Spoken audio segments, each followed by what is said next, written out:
Hello, good afternoon. कैसे हैं आप लोग? Learning history academy by Veenu ma'am. आप सभी को पता है कि मैं एनसीईआरटी पढ़ाती हूँ। लर्निंग हिस्ट्री एकेडमी सिर्फ इतिहास ही पढ़ाता है, हिस्ट्री लेकर आता है, डेली क्लासेस आती हैं। और आप सभी को पता होगा मेरे ओल्ड स्टूडेंट्स को कि जो ये मैं चैप्टर वाइज आपको पढ़ाती हूँ। चैप्टर वाइज को मैं पार्ट वन पार्ट टू में लेकर आती हूँ क्योंकि बच्चों को अच्छे से समझ में आता है, इसलिए क्योंकि मैं कभी भी चैप्टर को वन टाइम में नहीं पढ़ाती हूँ। चैप्टर को पार्ट वन पार्ट टू में करके इसलिए पढ़ाती हूँ कि जो इसके पॉइंट्स हैं वो आपको क्लियर हो। देखिए, हम एनसीईआरटी क्यों पढ़ते हैं? हम एनसीईआरटी इसलिए पढ़ते हैं कि जो एनसीईआरटी में जो पॉइंट्स दिए गए हैं, जो बताया गया, वो हमारा बेसिक कंप्लीट हो, है ना। हमारा जब तक बेस अच्छा नहीं होगा तब तक हम आगे कुछ नहीं कर सकते, हम इतिहास के बारे में समझ नहीं सकते हैं। मैं चाहती हूँ कि जो भी एनसीईआरटी पढ़ रहे हैं वो अच्छे से पढ़ें और पढ़कर अपना इतिहास में एक अच्छा स्कोर प्राप्त करें। और जो बच्चे इतिहास से तैयारी कर रहे हैं उनके मार्क्स काफ़ी अच्छे हैं, उनका लक्ष्य पूरा हो, वो अपने लक्ष्य को पूरा करें। ठीक है, चलिए हम शुरू करते हैं। हमने पढ़ लिया था, इसमें क्या पढ़ा था? हमने अशोक के बारे में पढ़ा था, हमने स्तंभ के बारे में भी पढ़ा था कि ये स्तंभ हमें कहाँ देखने को मिला है। जिसने भी क्लास ना देखी हो, लास्ट क्लास देख सकता है। ठीक है, हमने मौर्य साम्राज्य के बारे में पढ़ा कि कौन से 3 नगर थे, महानगर थे, उनके बारे में भी पढ़ा हमने। हमने साम्राज्य का प्रशासन भी पढ़ा और हमने ये भी पढ़ा कि राज्य साम्राज्य से कैसे भिन्न है। राज्य से बड़ा साम्राज्य हमने ये भी पढ़ा, इसके बारे में डिटेल से पढ़ा। नजराना नजराना के बारे में भी हमने पढ़ा कि नजराना शब्द का प्रयोग क्यों हुआ है इस चैप्टर में। राजधानी में सम्राट, राजधानी में सम्राट उसकी क्या क्या उसके कार्य थे, वो सब कुछ हमने पढ़ा है इसमें। ठीक है, अब हम पढ़ेंगे अशोक एक अनोखा सम्राट। ये हमारा पार्ट 3 होगा। चलिए क्लास को स्टार्ट करते हैं। अशोक एक अनोखा सम्राट। ठीक है, अशोक को एक अनोखा सम्राट क्यों बोला जाता है? क्यों बोला जाता है? देखिए, हम जानते हैं अशोक ही एक राजा है जिसने युद्ध का त्याग किया, राइट। ये मैं आपको लास्ट क्लास में भी बता चुकी थी। अशोक मौर्य वंश के सबसे प्रसिद्ध शासक थे। कब? मौर्य वंश के सबसे प्रसिद्ध शासक थे अशोक, राइट। किस वंश से थे? मौर्य वंश से। वह ऐसे पहले शासक थे जिन्होंने अभिलेखों द्वारा जनता तक अपने संदेश पहुंचाने की कोशिश की थी। वे पहले एक ऐसे शासक थे जिन्होंने अभिलेखों द्वारा जनता तक अपने संदेश को पहुंचाने की कोशिश की थी। अशोक के ज्यादातर अभिलेख प्राकृत भाषा और ब्राह्मी लिपि में हैं। देखिए, यहाँ से क्वेश्चन बनता है कि अशोक ने अपने संदेशों को कैसे पहुंचाया था? अभिलेखों के द्वारा पहुंचाया था, यानी कि इंस्क्रिप्ट के द्वारा। मतलब अशोक ने अपने संदेश को पहुंचाने की कोशिश की थी। अभिलेख क्या होते हैं? मैंने लास्ट क्लास में ही बताया था कि अभिलेख एक पत्थर होता है और पत्थर पे उकेरे गए शब्द और वर्ड होते हैं जो कभी मिटते नहीं है। जो लिख जाता है वो परमानेंटली उस पर लिखा रहता है, और आज भी अशोक के अभिलेख देखे गए हैं। ठीक है, तो अशोक के ज्यादातर, अब बात आती है कि जो अशोक ने जो अपने अभिलेख लिखे थे वो कौन सी भाषा में लिखे थे। तो अशोक ने, यहाँ से क्वेश्चन बनता है कि अशोक के ज्यादातर अभिलेख प्रकृत भाषा में लिखे गए थे और ब्राह्मी लिपि में लिखे थे। कौन सी लिपि यूज हुई थी? ब्राह्मी लिपि प्रयोग की गई थी और प्रकृत भाषा में लिखे गए थे। प्रकृत भाषा में इसलिए लिखे गए थे क्योंकि वो जो आम जनता थी ना, प्रकृत भाषा को अच्छे से समझती थी, इसलिए प्रकृत भाषा का प्रयोग इसमें किया गया है। उस समय संस्कृत भी थी, लेकिन संस्कृत का प्रयोग ना करके और भी भाषाएं थी जो प्रयोग ना करके प्रकृत भाषा का प्रयोग किया गया है यहाँ पर, राइट। और कौन सी लिपि का प्रयोग किया गया है अभिलेखों में? ब्राह्मी लिपि का, राइट। चलिए, कलिंग युद्ध युद्ध का वर्णन करता हुआ अशोक का अभिलेख। देखिए, यहाँ पर ना हम एक अभिलेख के बारे में पढ़ेंगे। अशोक का एक अभिलेख है जो हमें मिला है, उसमें कलिंग युद्ध के बारे में वर्णन किया गया है, यानी कि अशोक ने अपने कलिंग युद्ध के बारे में उसमें लिखवाया है। क्या लिखवाया है? चलिए हम देखते हैं। अपने एक अभिलेख में अशोक ने यह बात कही है। देखिए, इस तरीके से दे रखे होते हैं ना बॉक्स में, ये आप जरूर पढ़ा करें क्योंकि यहाँ से क्वेश्चन बनते हैं, राइट। तो अपने एक अभिलेख में अशोक ने ये बात कही। क्या बात कही? राजा बनने के 8 साल बाद मैंने कलिंग विजय की, यानी कि जब वो राजा बना था तो उसके 8 साल बाद उसने कलिंग विजय की। ठीक है, लगभग 1.5 लाख लोग बंदी बना लिए गए, 1 लाख से भी ज्यादा लोग मारे गए। इससे मुझे अपार दुख हुआ। क्यों? देखिए, उन्होंने क्या किया था कि 8 साल बाद उन्होंने कलिंग युद्ध जीता था, तो उसमें क्या हुआ था ना, कुछ 1.5 लाख रुपए, सॉरी, 1.5 लाख लोग बंदी बना लिए गए थे और 1 लाख से लोग भी ज्यादा मारे गए थे, राइट। तो उसको बड़ा दुख हुआ था। जब किसी स्वतंत्र देश को जीता जाता है तो लाखों लोग मारे जाते हैं और बहुत सारे बंदी बनाए जाते हैं, इसमें ब्राह्मण और श्रमण भी मारे जाते हैं। उसको इस बात से बड़ा दुख हुआ कि जब किसी स्वतंत्र देश को जीता जाता है, युद्ध क्यों करते थे राजा भाई?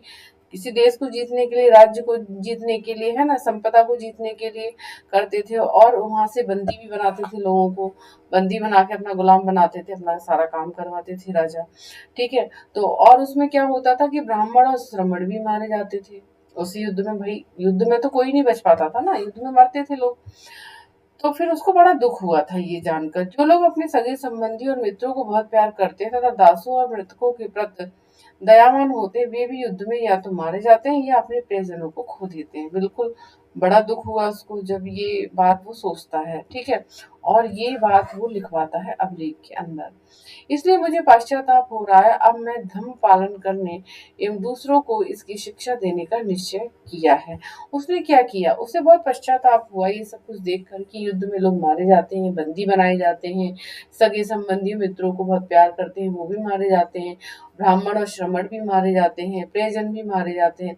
तो ये सब देखकर ना राजा को, अशोक राजा को बड़ा दुख होता है। फिर उसने क्या किया कि धम्म पालन अपनाया उसने। धम्म पालन का क्या मतलब है ये मैं बताऊंगी आगे। धम्म पालन, अभी आप ये सोच के चलिए, धम्म पालन को अपनाया और और दूसरों की इसकी शिक्षा देने का निश्चय किया, यानी कि धम्म खुद भी अपनाया और धम्म का उसने प्रचार प्रसार भी किया, उस शिक्षा का प्रचार प्रसार भी किया लोगों के बीच में। राइट, मैं मानता हूँ कि धम्म के माध्यम से लोगों का दिल जीतना बलपूर्वक विजय पाने से ज्यादा अच्छा है।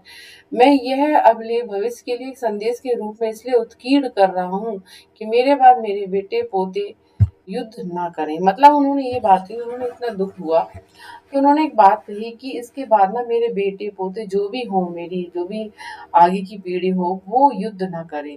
इसके बदले उन्हें ये सोचना चाहिए कि धर्म को कैसे बढ़ाया जाए। कलिंग की लड़ाई से युद्ध को लेकर अशोक के विचारों में कैसे परिवर्तन आया? धम्म संस्कृत शब्द धम्म का प्राकृत रूप है। अब बात आती है, देखिए क्वेश्चन यहाँ से, मैं तभी बोलती हूँ ना पढ़ा करें आप इसको। देखिए ये क्वेश्चन बनाए यहाँ पर। देखिए धम्म संस्कृत शब्द में साथ साथ में ये भी बता रही हूँ कि एनसीईआरटी आप ऐसे पढ़ा करो। राइट, तो धम्म संस्कृत शब्द धर्म का प्रकृत रूप है। धम्म क्या है? धम्म एक संस्कृत शब्द है। राइट, ध्यान रखना, धम्म क्या है? धम्म एक संस्कृत शब्द है जो धर्म का प्राकृत रूप है। धर्म का क्या है? प्रकृत रूप है। प्रकृत भाषा बोली जाती थी, तो धर्म का प्रकृत रूप है, मतलब धम्म। धम्म क्या है? एक संस्कृत शब्द है। राइट, क्वेश्चन पूछा जाता है धम्म क्या है? धम्म एक संस्कृत शब्द है। और धम्म प्रकृत का क्या है? धर्म का प्रकृत रूप है। धम्म धर्म का प्रकृत रूप है। राइट, तो इस तरीके से मैंने बताया अशोक के कलिंग के बारे में। अब अशोक की कलिंग की जो विजय है, देखिए अब हम पढ़ेंगे अशोक का कलिंग युद्ध। इसे भी हम देखते हैं कि इसमें क्या है। अशोक का कलिंग युद्ध। कलिंग तटवर्ती उड़ीसा का प्राचीन नाम है। कलिंग किसका नाम है? उड़ीसा का नाम है। ठीक है, उड़ीसा जो आज की डेट में हम उड़ीसा को देखते हैं ना, उड़ीसा, उड़ीसा का ये नाम था पहले, कलिंग नाम, प्राचीन नाम है। राइट, अशोक ने कलिंग को जीतने के लिए एक युद्ध लड़ा, लेकिन युद्ध जनित हिंसा और खून खराबा देखकर उन्हें युद्ध से वितृष्णा हो गई। उन्होंने निर्णय लिया कि वे भविष्य में कभी युद्ध नहीं करेंगे। क्या निर्णय लिया? भविष्य में कभी भी युद्ध नहीं करेंगे। ठीक है, उन्हें बहुत दुख हुआ खून खराबा जब हुआ था इस युद्ध में। ठीक है, अशोक का धम्म क्या था? वेरी इंपोर्टेंट क्वेश्चन है कि धम्म क्या था। चलिए अब मैं बताती हूँ आपको धम्म क्या था। अशोक के धम्म में किसी देवता की पूजा अथवा किसी कर्मकांड की आवश्यकता नहीं थी। धम्म का मतलब ये था कि इस धम्म में जो अपनाया था धम्म अशोक ने, इसमें किसी देवता और देवी की पूजा नहीं करनी थी, किसी कर्मकांड की आवश्यकता नहीं थी। उन्हें लगता था कि जैसे पिता अपने बच्चों को अच्छे व्यवहार की शिक्षा देते हैं, वैसे ही उनका कर्तव्य था कि अपनी प्रजा को निर्देश दें। वे बुद्ध के उपदेशों से भी प्रेरित हुए। किसके उपदेशों से? बुद्ध के उपदेशों से प्रेरित हुए थे। मैंने आपको लास्ट क्लास में बताया था ना कि उपदेश दिए थे सारनाथ में बुद्ध ने, गौतम बुद्ध ने। ठीक है, तो उन उपदेशों से प्रेरित हुए थे अशोक काफी। ऐसी कई समस्याएं थी जिनके लिए उनमें संवेदना थी। उनके साम्राज्य में अलग अलग धर्मों को मानने वाले लोग थे और इससे कई बार टकराव पैदा हो जाता था। जानवरों की बलि चढ़ाई जाती थी, दासों और नौकरों के साथ क्रूर व्यवहार किया जाता था। ठीक है, तो इनके अलावा परिवार में व पड़ोसियों के बीच भी झगड़े होते रहते थे। अशोक ने महसूस किया कि इन समस्याओं का निदान उनका कर्तव्य है। इसलिए उन्होंने धम्म महामात्र नाम के अधिकारियों की नियुक्ति की, जो जगह जगह जाकर धर्म की शिक्षा देते थे। उन्हें ये था कि मतलब लोग आपस में न तो लड़े, न बलि चढ़ाएं, न क्रूर व्यवहार करें किसी के साथ। धम्म में ये सारी बातें थी। दासों और नौकरों के साथ अच्छा व्यवहार करें, पड़ोसियों के बीच झगड़े ना हो। ठीक है। तो उन्होंने धम्म महामत नाम के अधिकारियों की नियुक्ति की। किसकी? धम्म महामत। तो यहाँ पे पूछा जाता है कि किन अधिकारियों की नियुक्ति की थी धम्म में, तो धम्म महामत नाम के अधिकारियों की नियुक्ति की थी, जो जगह जगह जाकर धमकी क्या देते थे? धमकी धमकी नहीं, धम्म की शिक्षा देते थे। धम्म की शिक्षा देते थे, राइट। जगह जगह जाकर, क्योंकि अशोक तो हर जगह नहीं जा सकते थे ना, तो उन्होंने अधिकारियों की नियुक्ति की थी। इसके अतिरिक्त अशोक ने अपने संदेश कई स्थानों पर शिलाओं और स्तंभों पर खुदवाए। ठीक है। किस पर खुदवाए? शिलाओं और स्तंभों पर खुदवाए। अधिकारियों को निर्देश दिया कि वे राजा के संदेश उन लोगों को पढ़कर सुनाएं जो खुद पढ़ नहीं सकते थे। अशोक ने धम्म के विचारों को प्रसारित करने के लिए सीरिया, मिस्र, ग्रीस तथा श्रीलंका में भी दूत भेजे। यहाँ क्वेश्चन बनता है कि अशोक ने धम्म के विचारों को प्रसारित करने के लिए अपने अधिकारियों को कहाँ कहाँ भेजा था? सीरिया में भेजा था, मिस्र में भेजा था, ग्रीस में भेजा था और श्रीलंका में भी दूत भेजे थे। मतलब सीरिया, मिस्र और ग्रीस और श्रीलंका में क्या दूत भेजे थे। ठीक है। तो और क्या करवाया था? देखिए, उन्होंने सड़कें बनवाई, कुएं खुदवाए और विश्राम गृह बनवाए। इसके अतिरिक्त उन्होंने मनुष्य व जानवरों की चिकित्सा की भी व्यवस्था की थी। ठीक है। तो इस तरीके से आप समझे कि धम्म क्या था। धम्म एक संस्कृत शब्द है और धर्म का ही प्रकृत रूप है धम्म। ठीक है। तो धम्म का मतलब होता है धर्म। ठीक है। उत्कृष्ट पालिश वाले पत्थर की इस मूर्ति को देखो। ये बिहार के रामपुरवा में मिले एक मोरकालीन स्तंभ का हिस्सा है। अभी इसे राष्ट्रपति भवन में रखा गया है। यह उस समय की मूर्ति कला का एक नमूना है। बिहार के रामपुरवा में ये रखा गया है और ये मोरकालीन वंश का है। ये मोर साम्राज्य से संबंधित है। ठीक है। ये देखिए, ये मिला है ना, ये चिन्ह देखिए आप लोग। ठीक है। पॉलिश वाला पत्थर है। पॉलिश वाले पत्थर की ये मूर्ति है। ये पॉलिश वाले पत्थर की मूर्ति है और अभी ये बिहार के रामपुरवा में मिली है, जो मौर्य साम्राज्य से संबंधित है और इसे अभी राष्ट्रपति भवन में रखा गया है, राइट। तो आज मैंने आपको बताया धम्म के बारे में, अशोक का धम्म क्या था और कलिंग क्या था। इससे क्वेश्चंस बनते हैं। आगे मैं जो भी है ये पढ़ाऊंगी आपको नेक्स्ट क्लास में। ठीक है। तो इस तरीके से मैंने आपको कंप्लीट कर दिया है। देखिए, इसमें क्या पढ़ा चुकी हूँ, एक बहुत बड़ा राज्य, एक साम्राज्य बता चुकी हूँ आपको। मौर्य साम्राज्य में कितने बड़े नगर थे। ठीक है। मौर्य साम्राज्य कहाँ कहाँ फैला हुआ था। मौर्य साम्राज्य का प्रशासन कैसा था, राइट। नजराना किसे कहते हैं, ये भी मैं पढ़ा चुकी थी। राजधानी में सम्राट के क्या कार्य थे। अशोक एक अनोखा सम्राट कैसे बना। ठीक है। कलिंग युद्ध का वर्णन ये भी बताया मैंने, अशोक ने एक अभिलेख में किस तरीके से किया है, राइट। और अशोक का कलिंग युद्ध कैसे हुआ, ये कहाँ पर लड़ा गया था और जब लड़ा गया था तो इससे इनको क्या क्या दुख हुए, ये भी मैं आपको बता चुकी हूँ। ठीक है। तो प्लीज लाइक शेयर सब्सक्राइब करते रहिए और बाकी जो इसका पार्ट रह गया वो आपको नेक्स्ट क्लास में पढ़ाऊंगी।